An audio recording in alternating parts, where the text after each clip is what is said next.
여러분, 미신과 신앙의 차이가 무엇인지 아십니까? 어떤 분은 이 질문에 대해서 미신은 아주 수준 낮은 저급한 수준의 표현이고 신앙은 조금 더 고차원적인 표현이라고 말씀하시는 분이 계십니다. 이렇게 말하는 데는 미신과 신앙의 공통점이 있다는 그런 전제에서 하는 말이겠죠. 가령 어떤 형상이나 아니면 귀신을 두고서 엎드려 경배하고 손을 모아서 비는 것과 우리가 하나님을 향해 예배드리고 그분에게 간절히 기도하는 것은 외형적으로 볼 때 비신자들에게는 같은 부류로 보입니다. 그런데 미신과 신앙이 그들의 눈에 외형적으로 보기에는 같아 보일지 모르겠지만 그 속에는 중요한 차이가 있습니다. 미신이라고 하는 것은 내 주머니에 있는 돈이나 나의 달란트 혹은 여타한 내가 할 수 있는 최선을 다해 자신이 빌고 경배하는 그 신을 어루고 달래는 것입니다. 그래서 내 뜻만 관철시키면 됩니다. 그러나 신앙은 그렇지 않습니다. 신앙은 미신과 그 대상부터가 다릅니다. 우리의 신앙은 이 우주 만물을 창조하시고 지금도 절대적인 힘으로 다스리고 계시는 창조주 하나님이십니다. 그래서 절대자이신 하나님 앞에서 내가 변화되어가는 모든 삶을 통칭하는 것이 신앙입니다. 미신처럼 외형적으로 경배하고 손을 모아 기도하는 것은 동일해 보일 수 있습니다. 그러나 미신의 행위처럼 내가 가진 돈과 달란트 여러 가지 방법을 통해서 하나님을 어루고 달래는 것을 우리의 신앙에서는 용납하지 않습니다. 외형적으로 우리의 신앙이 미신과 같이 절대자를 대상으로 하여 비는 것은 동일해 보일 수 있을지 모르나 그 행위가 지향하는 방향이 틀립니다. 우리는 이때 하나님을 향해 두 손 모아 비는 것을 기도라고 합니다. 그렇게 하나님을 향해 엎드려 비는 기도를 통해 우리가 지향하는 것은 하나님의 뜻을 이루고 그분의 뜻대로 내가 변화되기 위해서입니다. 그래서 여기서 미신과 우리 신앙의 중요한 차별이 있습니다. 미신은 절대로 내가 변화되지 않습니다. 어떻게 하든 그 귀신을 어루고 달래서 내가 원하는 것을 얻기만 하면 되기 때문에 그 과정에서 내가 변화되어야 할 어떤 명분이나 이유가 필요 없기 때문입니다. 반면에 우리의 신앙은 미신과 전혀 다릅니다. 세상 사람들이 보기에는 경배하고 기도하면서 뭔가를 얻기 위한 모습으로 보이는 그 똑같아 보이는 프레임과 달리 우리는 하나님을 향해 간구할 때 그 목적이 하나님의 뜻대로 살기 위함입니다. 그래서 우리는 신앙을 통해 우리 신앙의 대상인 하나님의 의지를 컨트롤하는 것이 아니라 우리가 그 하나님의 뜻과 의지 앞에서 변화되는 것이 우리의 신앙이 지향하는 궁극적인 목적입니다. 여러분 한번 생각해 보십시오. 만약에 우리가 하나님을 향해서 기도할 때 이 사실을 모르고 기도를 통해서 변화되어가는 성숙한 크리스찬이 되는 것이 아니라 평생을 예수님을 믿고도 여전히 자기 욕망만을 위해서 기도하는 수준에 머물고 만다면 이것은 무당을 찾아가서 푸닥거리하는 무속인들과 전혀 다를 바가 없습니다. 우리가 기도에 대해서 생각하는 단 한 가지 생각의 프레임은 응답입니다. 그냥 응답이라고 말하면 너무 막연한 것 같으니 이렇게 표현해 봅시다. 내가 원하는 것을 얻는다. 혹은 내 바람을 성취하는 것이다. 자, 우리가 대부분 이 프레임에 익숙해져 있는 동안, 거기에 빠져 있는 동안 정말 놓쳐서는 안 될 중요한 한 가지를 지나치고 있습니다. 물론 이 상황은 오랜 경험을 가진 신실한 분들에게는 예외일 수 있습니다만은 그러나 대부분의 그리스도인들은 방향을 잘못 설정하고 있습니다. 제가 여러분에게 질문을 한 가지 드립니다. 여러분은 자신이 드리는 기도가 모두 응답이 됩니까? 누구든지 내가 드린 기도의 내용대로 평생 다 이루어졌다고 합시다. 저는 그런 말씀 하시는 분들을 한 두어 분 알고 있습니다. 이를테면 A를 구하면 A를 주시고 B를 구하면 B를 주시고 또 갑을 구할 때는 갑을 주시기도 하시고 평생 그랬다고 하시는 분들입니다. 아마 여러분 주변에도 혹 그런 말씀을 자랑처럼 하시는 분들이 있을 수 있습니다. 결론부터 말씀드리면 그거 거짓말입니다. 그 사람은 속고 있는 것입니다.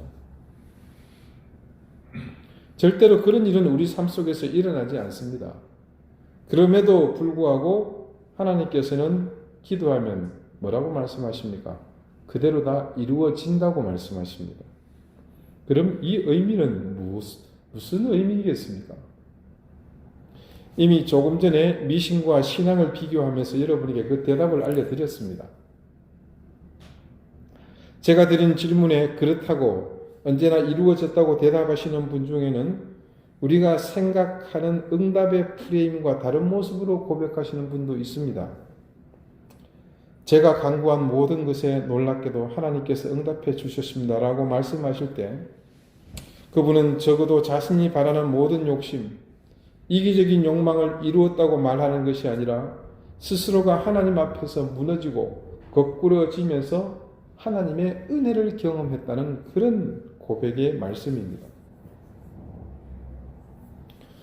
우리가 무엇에 속지 말아야 할지 이 사실을 앞에 두고서 자신의 기도가 그저 하나님을 움직여서 자신의 뜻을 성취하려고 하는 미신의 행위가 아닌지 아니면 내가 하나님의 뜻을 쫓아가면서 끊임없이 변화하고 꺾여져 가고 있는지를 점검해야 할 것입니다. 우리가 살고 있는 이 땅과 온 우주 만물을 지으신 분은 하나님이십니다. 무슨 당연한 소리를 당연한 듯이 하느냐 싶으시겠지만 이 당연한 소리가 당연하지 않은 사람들이 당연하다고 생각하는 사람들보다 이 지구상에는 훨씬 많습니다. 이 간단하고도 중요한 근본적 사실을 저와 여러분은 너무나 잘 압니다. 그런데 이 사실을 아는 것과 모르는 것은 천지 차이입니다. 우리가 알고 있는 가장 중요한 차이가 어떤 것이 있겠습니까? 네, 그렇습니다. 그것을 아는 사람은 구원에 이르는 은혜를 받았지만 모르는 사람은 그 은혜 받는 길 자체를 아예 모릅니다. 어디 그뿐이겠습니까? 우리의 기도 또한 중요한 차이 중에 하나입니다. 우리는 하나님, 즉 천지와 온 우주 만물을 만드시고 지금도 절대적인 힘으로 다스리고 계시는 그분에게 직접 말할 수 있는, 기도할 수 있는 특권이 우리에게 있지 않습니까? 불신자들에게는 그냥 우리의 기도가 미신 행위처럼 보일 수 있습니다. 심지어 우리가 통성으로 기도하고 어떤 분은 방언으로 기도하는 것을 보고 광적이라고 미친 사람들이라고 비난하기도 합니다. 하지만 그것이 우리에게는 그렇게 비난하고 오해하는 사람들은 알지 못하는 엄청난 특권이라는 사실을 잘 알고 있습니다. 그렇듯이 기도는 우리가 하나님을 알고 그분의 은혜를 받는 구원받은 백성이기에 우리에게는 엄청난 특권입니다. 자, 그렇다면 왜 하나님께서 우리에게 그런 특권을 주십니까? 예수 믿기 시작했으니 복 많이 받으라고, 그래서 내가 원하는 모든 것을 다 이루어 주시고 채워 주시고 또 쌓아 주시고 그러시기 위해서일까요? 그 특권이 가지는 의미를 정확하게 말할 수는 없지만 적어도 우리 교우들께서는 그런 의미의 특권이 아니라는 정도는 잘 알고 계십니다. 우리에게 하나님께서 이런 기도의 특권을 주시는 이유는 우리 개개인을 위해서가 아니라는 사실을 먼저 아는 것이 중요합니다. 하나님의 뜻을 바르게 실천할 수 있도록, 하나님의 일을 위해 우리가 살아갈 수 있도록, 한마디로 하나님에 의해 창조된 피조물로서 그 피조물답게 하나님의 뜻 가운데서 살아가도록 하시기 위해서 이 같은 특권을 주신 것입니다. 그런데 그 특권을 하나님을 위해서 살아가는 데에 사용하지 않고 내 사익을 위해서, 나의 이기적 유익을 위해서 남용하거나 오용한다면 반드시 문제가 생깁니다. 우리가 하나님께서 기도라는 이 특권을 우리 개인의 사적 유익을 위해서가 아니라 하나님의 뜻과 섭리를 위해 주셨다는 이 사실을 깨닫지 못한다면 크리스찬이라고 말하지만 정작 우리의 기도는 그냥 미신적인 도구로 추락해버리고 맙니다. 그래서 수십 년 신앙생활을 했다고 말하지만 또 교회를 다녔다고 하지만 심지어 새벽 기도를 거의 빠지지 않고 나와서 기도했노라고 말하지만 그분들의 신앙이 더 성숙하지 못하고 자라지 못하는 것은 모두 다 이런 이유 때문입니다. 오늘 야고보 사도는 기도에 대해서 다음과 같은 말을 합니다. 사실은 결론이며 핵심이 되는 말이기도 합니다. 16절 하반절을 다 같이 한번 읽어보십시다. 의인의 간구는 역사하는 힘이 크니라. 자, 기도 응답이라는 프레임이 사도 야고보의 이 말씀에 그대로 드러납니다. 즉, 의인의 기도가 잘 응답된다는 의미입니다. 그러면서 그 다음에는 성경의 한 인물을 열어들고 있죠. 엘리야가 하나님께 기도하니 가뭄이 들었습니다. 그리고 이어 기도하니까 그 가뭄이 그치고 비가 왔다고 증거하고 있죠. 그냥 그럴 수 있지 않나. 그렇게 생각이 드시겠지만 그 기간이 얼마 동안입니까? 3년 6개월입니다. 결코 이 사건은 가벼이 생각할 그런 사건은 아닌 듯합니다. 성경 말씀을 조금만 읽어본 사람이라면 누구든 엘리야가 의인이라는 것을 부정할 사람은 없습니다. 북이스라엘 그 나라가 아합 왕이 집권하면서 그는 이방 출신인 이세벨을 아내로 왕비로 맞아들였습니다. 그 두 내외가 얼마나 수많은 악행들을 저질렀습니까? 그런 왕과 왕비의 서슬프른 핍박 속에서도 하나님의 의를 굳건히 지키고 그 입을 열어 하나님의 의를 선포한 선지자입니다. 그렇다면 우리는 여기서 한 가지 심각한 의문을 제기할 수 있습니다. 그렇다면 역사하는 힘이 큰 기도, 즉 우리의 기도가 응답이 잘 되려면 우리가 이 엘리야처럼 되어야 합니까? 그렇지 않습니다. 말씀은 분명 순서에 의인이 먼저 기록되어 있고 그 신뢰로 엘리야를 거론했습니다. 물론 그 기도의 내용 또한 우리가 감당할 만한 대상도 아닌 것은 사실입니다. 하지만 엘리야만 의인이 되는 것은 아닙니다. 의인의 범주에 엘리야도 당연히 들 것이며 이사야나 모세나 사무엘 같은 사람도 있습니다. 하지만 그것은 그 시대의 이야기고 복음의 시대, 은혜의 시대에는 그보다 더 훨씬 폭넓고 광대한 의인에 대한 이해가 있는 시대입니다. 그것은 예수 그리스도께서 이 땅에 오심으로 우리에게 이루어진 사실이죠. 바울의 서신서에는 아예 우리를 일컬어서 예수 그리스도로 인해 우리에게 하나님께서 의롭다 하심을 입혀주셨다. 그리 말씀하고 있지 않습니까? 그런 말씀을 또 그런 말씀의 의미를 두고 볼 때 의인은 이런 사람이라고 정의할 수 있겠습니다. 먼저는 자신이 씻을 수 없는 죄를 가진 죄인이라는 것을 아는 사람입니다. 상당히 역설적이죠. 의인이란 죄에서 벗어난 사람을 말하는데 사실은 그것이 외려 의인이 되지 못하게 하는 원인이 됩니다. 누구든 자신이 죄인임을 깨닫지 못하면 자신의 행동에 대해서 스스로 자만할 수밖에 없습니다. 그런 행동들은 모두가 죄를 품고서 죄를 드러내는 삶 이외에 아무런 의미가 없는 삶입니다. 그러니 스스로 하나님 앞에서 결단코 의인의 길을 갈 수가 없게 되는 것이죠. 자, 두 번째 의인이란 그 씻을 수 없는 죄를 씻을 수 있는 분이 하나님밖에는 없다는 사실을 아는 사람입니다. 이 두 번째 정의에서는 먼저 한 가지 염두에 두어야 할 사실이 있죠. 그것은 죄를 씻을 수 있는 분이 하나님밖에 없다는 사실을 알기 이전에 이미 이 사람은 이 세상을 창조하신 하나님을 안다는 것을 전제합니다.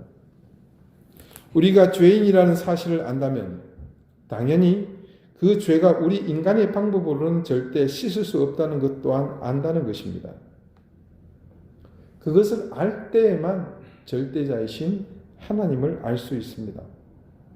왜요? 그분만이 유일하게 죄를 씻을 수 있는 분이기 때문입니다.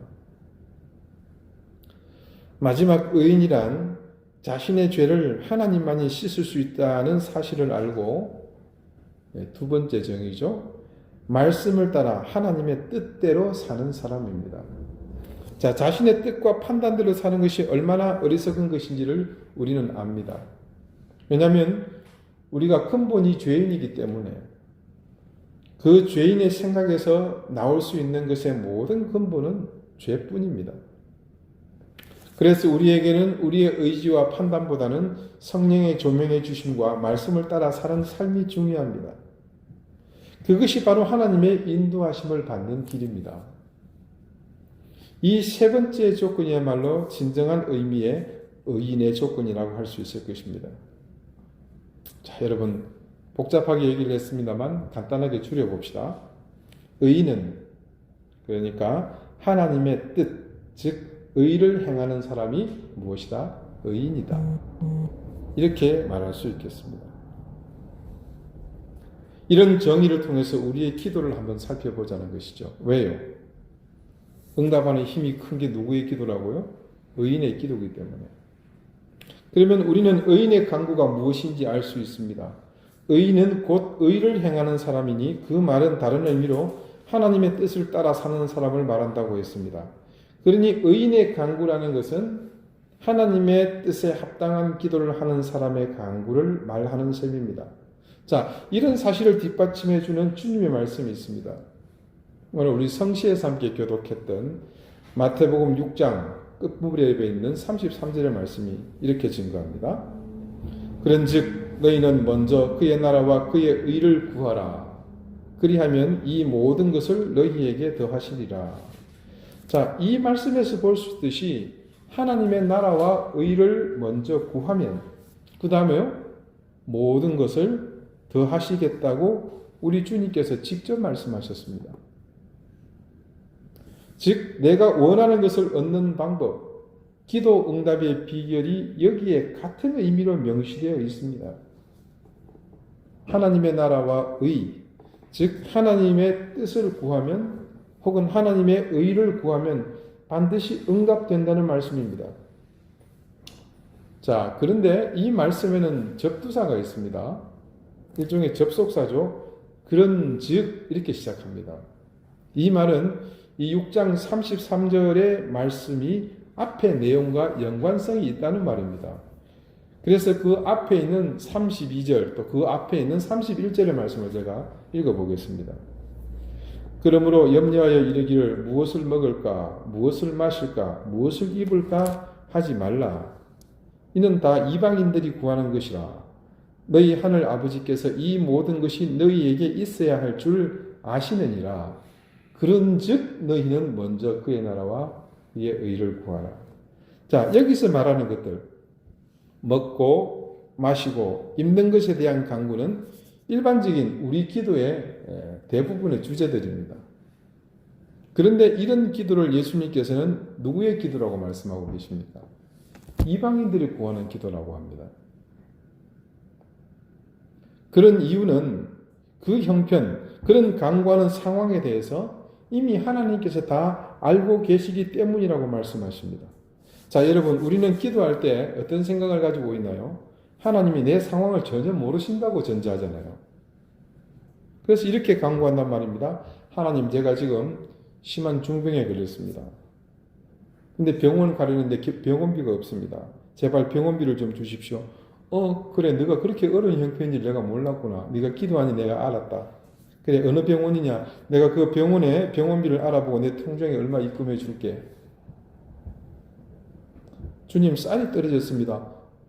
그래, 세상에 쌀통이 뚜껑이 덮여져서 내가 그거 몰랐구나. 그래, 내가 질 좋은 2,000쌀로 20kg 보내줄게. 여러분, 웃음이 나오시죠? 그거 아니지 않습니까? 이렇게 말하면 당연히 그렇다고 모두 말합니다. 그런데 당연히 그렇게 말은 하는데 정작 우리는 그렇게 기도하지요. 주님은 그런 기도의 제목은 이미 뭐라고요? 하나님께서 다 알고 계신다고 말씀하십니다. 그리고 그렇게 구하는 것은 누가 구하는 것이라고요? 이방인들이 구하는 것이라. 그렇게 못 박지 않습니까? 그렇게 말씀하신 이유가 뭐겠습니까? 서두에 말씀드린 대로 내가 가진 것으로 귀신을 어루고 달래고 하면서 자신의 뜻을 관철시키는 것과 같다는 말씀을 지금 하고 계신 것입니다. 이제 야고보의 오늘 말씀과 마태복음에서 우리 주님께서 하신 말씀을 종합해 봅시다. 우리의 기도가 가지는 중요한 원칙을 지금 말씀하고 있습니다. 그것은 하나님의 나라와 의를 구하는 기도가 되라는 것입니다. 주님, 제게 지금 돈을 좀 주십시오. 한 10억만 좀 주시면 안 되겠습니까? 예, 그렇게 기도할 수 있습니다. 그런데 그 목적이 내가 이번에 집을 좀 큰 데로 바꾸고 차도 새로 한 대 사고 싶고, 그리고 무엇보다도 지금 땅값이 싸졌는데 좋은 땅을 좀 사놨다가 나중에 시세 차익을 크게 볼 수 있지 않을까 싶습니다. 그렇게 기도한다고 해봅시다. 자, 이런 기도는 하나님의 나라와 의를 구하는 기도가 아닙니다.